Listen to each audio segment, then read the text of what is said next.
So మొత్తానికి వచ్చేసరికి 2122 BTech exams అయిపోయినాయి జేఎన్టీహెచ్లోయి. ఇక వాటి పేపర్ వాల్యుయేషన్ సంగతి అప్డేట్ ఇచ్చాను.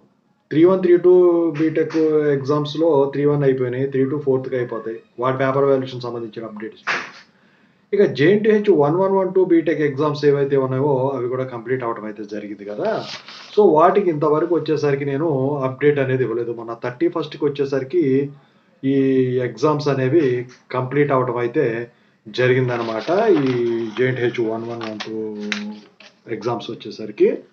సో అందుట్లో ఏంటంటే చాలా మంది స్టూడెంట్స్ అడుగుతూ ఉండదు, ఇప్పుడు పేపర్ వాల్యుయేషన్ స్టార్ట్ అయితే ఆన్లైన్ స్టార్ట్ అయిందా, ఆఫ్లైన్ స్టార్ట్ అయిందా, పేపర్ వాల్యుయేషన్ ఎలా జరుగుతుంది, ఏ సబ్జెక్ట్ కష్టంగా ఉంటుంది, రిజల్ట్స్ ఎప్పుడు డిక్లేర్ అయ్యేదానికి ఛాన్స్ ఉంటుంది అని చెప్పేసి చాలామంది స్టూడెంట్స్ అడుగుతూ ఉన్నారు. సో దాని గురించి నేను ఇప్పుడు మీకు చెప్పదలిచాను అనమాట. అయితే ఇక్కడ ముందుగా మీరు ఒకటి చేయండి, టెలిగ్రామ్ ఛానల్ ఏదైతే ఉందో తెలుగు ఇంజనీరింగ్ ఎడ్యుకేషన్ డిస్క్రిప్షన్లో దాంట్లో ఖచ్చితంగా జాయిన్ అవ్వండి. ఇంతవరకు ఛానల్ సబ్స్క్రైబ్ చేసుకుని వీడియో లైక్ చేసి షేర్ చేయండి. ఇక JNTH 1112లో R22, R18, R16, R15 వీళ్ళు రెగ్యులేషన్ వాళ్ళు అయితే ఉన్నారనమాట ఇందుట్లో. సో అయితే ఈ పేపర్ వాల్యుయేషన్ ఏదైతే ఉన్నదో ఆఫ్లైన్లో స్టార్ట్ అయిపోయింది, ఆన్లైన్లో స్టార్ట్ అయిపోయింది. ఫస్ట్ సబ్జెక్ట్ ఏదైతే ఉందో అదైతే జరుగుతూ ఉన్నది. సో పేపర్ వాల్యుయేషన్ ఎలా జరుగుతుంది ఆఫ్లైన్లో ఆన్లైన్లో అంటే, సో ఆఫ్లైన్లో కానివ్వండి ఆన్లైన్లో కానివ్వండి జేఎన్టీహెచ్ పేపర్ వాల్యుయేషన్ ఏ సెమిస్టర్ అయినా ఒకే రకంగా ఉంది. కాకపోతే ఫస్ట్ ఇయర్ పేపర్ వాల్యుయేషన్ వచ్చేసరికి మ్యాథమెటిక్స్ సబ్జెక్ట్ ఏదైతే ఉంటుందో అది మాత్రం మీరు కరెక్ట్గా రాయాల్సి ఉంటుందండి. రిజల్ట్ పోతే మిగతా అంతా కరెక్టే, 2 మార్కులే పోతాయి, ప్రాబ్లం ఉండదు.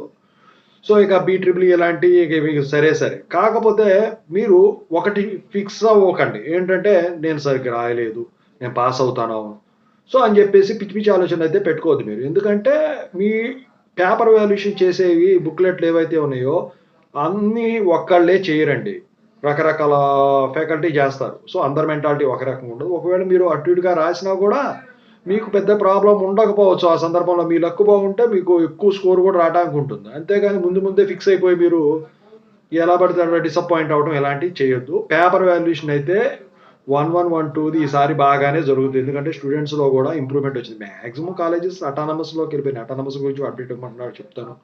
అయితే ఇక్కడ ఏంటంటే మీకు ఎటువంటి డోకా అయితే ఉండదండి పేపర్ వాల్యుయేషన్ పరంగా. సో అంటే పూర్తి అప్డేట్ పేపర్ వాల్యుయేషన్ అయిపోతే మనం చెప్పడానికి ఉంటుంది. సో మరి రిజల్ట్స్ ఎప్పుడు ఎక్స్పెక్ట్ చేయొచ్చు అంటే మార్చ్ ఎండింగ్ కల్లా మీకు ఈ 1112 బీటెక్ రిజల్ట్స్ అయితే డిక్లేర్ అయ్యేదానికి మ్యాక్సిమం ఛాన్సెస్ ఉన్నాయి. ఎందుకంటే జేఎన్టీహెచ్ 2122 బీటెక్ రిజల్ట్స్ డిక్లేర్ కావాలి, 3132 బీటెక్ రిజల్ట్స్ డిక్లేర్ కావాలి, ఆ తర్వాత 1112. సో ఈ పేపర్ వాల్యుయేషన్ అయ్యే కొద్దీ ఈ ఎగ్జామ్ రిజల్ట్స్ సంబంధించిన అప్డేట్ అనేది కొంచెం రిజల్ట్స్ చేంజ్ అవుతూ ఉంటుంది. ప్రస్తుతానికైతే మార్చ్ ఎండింగ్లో వచ్చేసరికి మీకు ఈ రిజల్ట్స్ డిక్లేర్ అవుతాయని చెప్పేసి ఎక్స్పెక్టేషన్ అయితే ఉందన్నమాట. అయితే మరి ఈ పేపర్ వాల్యుయేషన్ అయిపోయిన తర్వాత CBT ఎగ్జామ్స్ మీకు ఎలాగో లేవు. ఈ మార్క్స్ ఇంటర్నల్స్ మార్క్స్తో మ్యాపింగ్ చేయాల్సి ఉంటుందన్నమాట. ఈ మ్యాపింగ్ ప్రాసెస్ ఇదంతా కూడా అయిన తర్వాత రిజల్ట్స్ లింకప్ చేస్తే మీ రిజల్ట్స్ అనేవి డిక్లేర్ అవుతాయి. ఓవరాల్గా అయితే పేపర్ వాల్యుయేషన్ సంబంధించిన అప్డేట్ కానీ రిజల్ట్స్ సంబంధించిన అప్డేట్ కానీ ఇదనమాట. సో ఇంకా ఏదైనా అప్డేట్ ఉంటే ఖచ్చితంగా పెడతాను. ఈ ఛానల్ సబ్స్క్రైబ్ చేసుకుంటా, JNT యూనివర్సిటీ అప్డేట్స్ ఛానల్ కూడా సబ్స్క్రైబ్ చేసుకుని ఖచ్చితంగా. Anyway, I wish all the best. Thank you.